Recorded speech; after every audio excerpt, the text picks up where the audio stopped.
En 2009, ça va pas très bien pour la coopérative d'habitation La Galéjade sur la rue Richelieu. Le toit coule, un mur de briques est endommagé et il n'y a pas d'argent pour les réparations.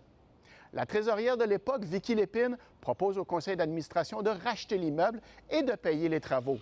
Elle propose même de geler, mais pour 5 ans seulement, les loyers très bas de la coopérative d'habitation. Mais Mme Lépine rachète l'immeuble à 200 000 la moitié de la valeur marchande de l'époque, sous prétexte que les loyers très bas font chuter la valeur de la bâtisse.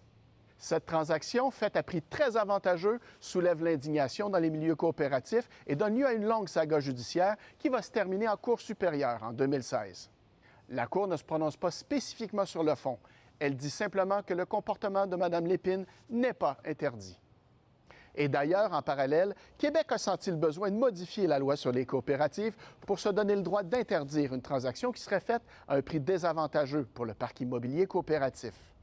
On revient en 2025 où on retrouve Vicky Lépine comme candidate aux élections dans le district Cap-aux-Diamants où se trouve l'ex-coop La Galéjade.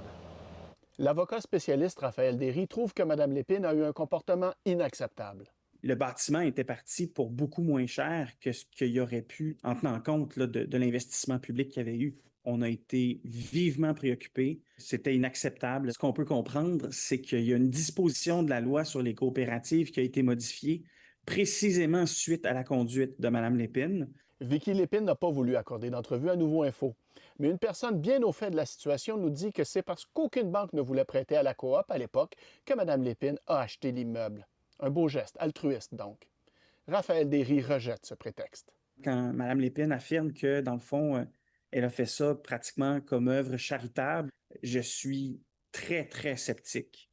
Très sceptique. Je vois quotidiennement comment évolue le marché. Je sais que ce n'est pas de la philanthropie qui anime le privé. L'immeuble de la rue Richelieu, payé 200 000 en 2009, est aujourd'hui évalué à 750 000 au rôle municipal. Comme Mme Lépine ne veut pas nous parler, on ne sait pas si elle accepterait de le vendre à un prix inférieur. Quoi qu'il en soit, Maître Derry conseille la prudence aux électeurs de Cap-aux-Diamants.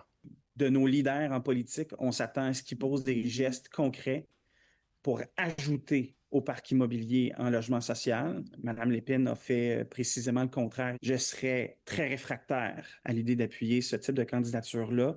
Ce qu'on cherche, c'est des candidatures qui vont rajouter au parc immobilier hors marché et non pas qui vont en soustraire.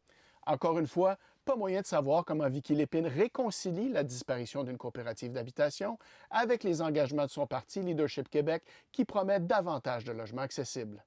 À Québec, Mathieu Boivin pour Nouveau Info.